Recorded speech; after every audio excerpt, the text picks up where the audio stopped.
ప్రధాన సమస్యల్లో వాయు కాలుష్యం ఒకటి. ప్రధాన నగరాల్లో కాలుష్యం అంతకంతకు పెరుగుతోంది. కాలుష్యం కారణంగా ప్రజలు తీవ్ర అనారోగ్యానికి గురవుతున్నారు. ఈ నేపథ్యంలో కాంగ్రెస్ ఎంపీ రాహుల్ గాంధీ వాయు కాలుష్యంపై ఆందోళన వ్యక్తం చేశారు. కాలుష్యం కట్టడికి చర్యలు తీసుకోవాలని కేంద్రానికి సూచించారు. దేశంలో గాలి నాణ్యత జాతీయ సవాలుగా మారిన ప్రస్తుత తరుణంలో దానిపై భారత్ సొంతంగానే మార్గదర్శకాలు రూపొందించుకుంటుందని కేంద్ర ప్రభుత్వం పార్లమెంటుకు తెలిపింది.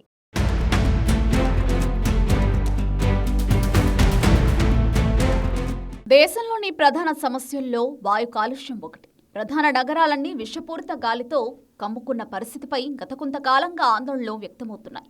వాయు కాలుష్యం ఆందోళన కలిగిస్తోందని, కోట్లాది మంది పిల్లల భవిష్యత్తు ప్రమాదంలో పడుతోందని కాంగ్రెస్ ఎంపీ లోక్సభ ప్రతిపక్ష నేత రాహుల్ గాంధీ స్పష్టం చేశారు. కాలుష్య సమస్య రాజకీయాలకు అతీతమైందని, ప్రభుత్వం ప్రతిపక్షం కలిసి చర్చించి ఒక వ్యవస్థాత్మక ప్రణాళిక రూపొందించాల్సిన అవసరం ఉందని రాహుల్ గాంధీ లోక్సభలో పేర్కొన్నారు.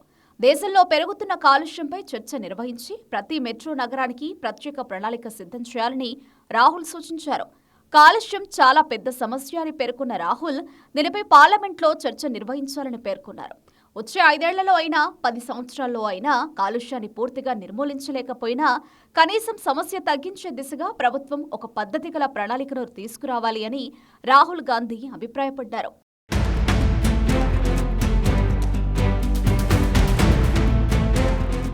ఢిల్లీ, ముంబై, చెన్నై, హైదరాబాద్, బెంగళూరు వంటి ప్రధాన నగరాల్లో కాలుష్యం నిరంతరం పెరుగుతున్నందున ఒక్కో నగరానికి విడి ప్రణాళిక అవసరమని రాహుల్ గాంధీ అభిప్రాయపడ్డారు. కాలుష్య కారణంగా ఊపిరితిత్తుల సమస్యలు, క్యాన్సర్ ప్రమాదం పెరుగుతోందని, ఇది జాతీయ ఆరోగ్య సంక్షోభమని రాహుల్ హెచ్చరించారు. ప్రభుత్వం, ప్రతిపక్షం కలిసి ఒకే వేదికపై చర్చించి ప్రజలకు సానుకూల సందేశం ఇవ్వాలని రాహుల్ గాంధీ పిలుపునిచ్చారు. రాహుల్ గాంధీ వ్యాఖ్యలకు ప్రతిస్పందించిన కేంద్ర పార్లమెంటరీ వ్యవహారాల మంత్రి కిరణ్ రిజిజు ప్రభుత్వం చర్చకు పూర్తిగా సిద్ధంగా ఉందని తెలిపారు. ప్రాధాన్యం గల అన్ని అంశాలపై చర్చించేందుకు తాము మొదటి రోజు నుంచే సిద్ధమని, సభ్యులందరి సూచనలను వినడానికి, వాటిని తీసుకోవడానికి ప్రభుత్వం ఎప్పుడూ ముందుంటుందని కిరణ్ రిజిజు స్పష్టం చేశారు. నియమాలు, నిబంధనల ప్రకారం ఈ చర్చను ఎలా తీసుకెళ్లాలన్న దాన్ని పరిశీలిస్తామని కేంద్ర మంత్రి స్పష్టం చేశారు.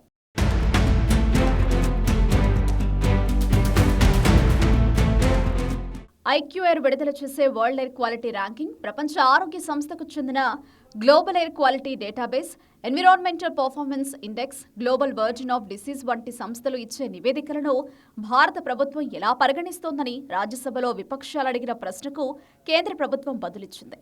గాలి నాణ్యత జాతీయ సవాలుగా మారిన ప్రస్తుత తరుణంలో దానిపై భారత్ సొంతంగానే మార్గదర్శకాలు రూపొందించుకుంటుందని కేంద్ర ప్రభుత్వం పార్లమెంటుకు తెలిపింది. ప్రపంచ దేశాల్లో గాలి నాణ్యతపై అంతర్జాతీయ సంస్థలు ఇచ్చే నివేదికలను భారత్ అధికారికంగా స్వీకరించిందని కేంద్ర పర్యావరణ శాఖ సహాయ మంత్రి కీర్తివర్ధన్ సింగ్ స్పష్టం చేశారు. ఆ నివేదికల్లో సలహాపూర్వక సిఫార్సులు ఉంటాయే తప్ప నిర్బంధంగా భారత్ అమలు చేయాల్సిన మార్గదర్శకాలు ఉండవని కీర్తివర్ధన్ సింగ్ తేల్చి చెప్పారు.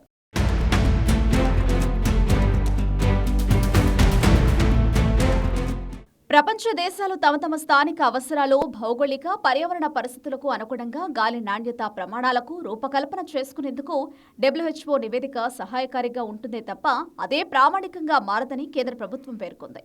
దేశంలో ప్రజారోగ్యం, పర్యావరణ నాణ్యతల పరిరక్షణ కోసం 12 కీలక కాలుష్య కారకాలను కట్టడి చేయాలని అంశంపై ఇప్పటికే national ambient air quality standard సంస్థకు మార్గదర్శకాలను జారీ చేశామని కేంద్రం వెల్లడించింది. ఏటా భారత్లో నిర్వహించే స్వచ్ఛ వాయు సర్వేక్షణ్ ద్వారా గాలి నాణ్యతపై ప్రభుత్వం నిర్దిష్ట అంచనాకు వస్తుంటుందని తెలిపింది. నేషనల్ క్లీన్ ఎయిర్ ప్రోగ్రాంలో భాగంగా గాలి నాణ్యతను పెంచేందుకు ముమ్మర ప్రయత్నాలు చేస్తున్న 130 నగరాలు, పట్టణాలకు స్వచ్ఛ వాయు సర్వేక్షణ్ ద్వారా ర్యాంకింగ్స్ను కేటాయిస్తామని కేంద్రం పేర్కొంది.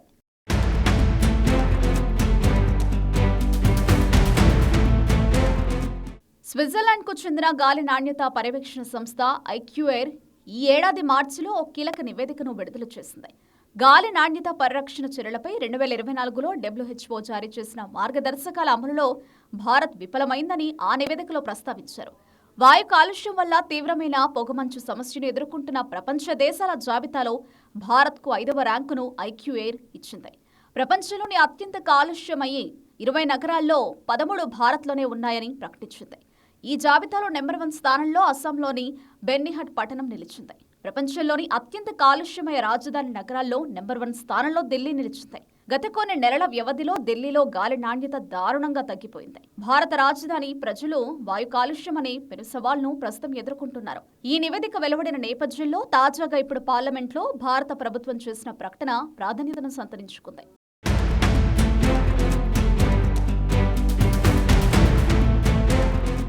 ఐక్యూ ఎయిర్ ప్రకారం ప్రపంచంలోని అత్యంత కాలుష్యమయ 20 నగరాల్లో నెంబర్ 1 స్థానంలో నిలిచిన భారతీయ పట్టణం బెర్నిహట్ గురించి ఇప్పుడు అంతటా చర్చ జరుగుతోంది.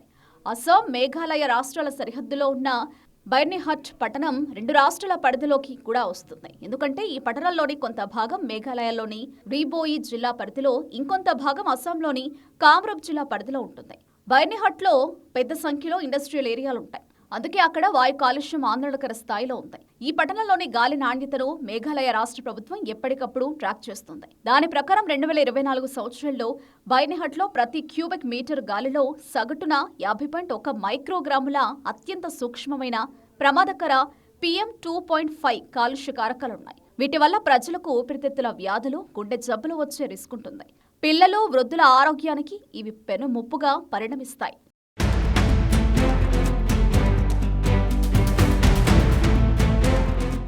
దేశంలో తీవ్ర సమస్యగా మారిన కాలుష్యంపై సర్వత్రా ఆందోళనలు వ్యక్తమవుతున్నాయి. ఈ నేపథ్యంలో కాలుష్య కారకాల కట్టడికి కేంద్రం మార్గదర్శకాలను జారీ చేసింది. కేంద్ర ప్రభుత్వం తీసుకునే చర్యలతో ఏ మేరకు కాలుష్యం తగ్గుముఖం పడుతుందనేది చూడాలి.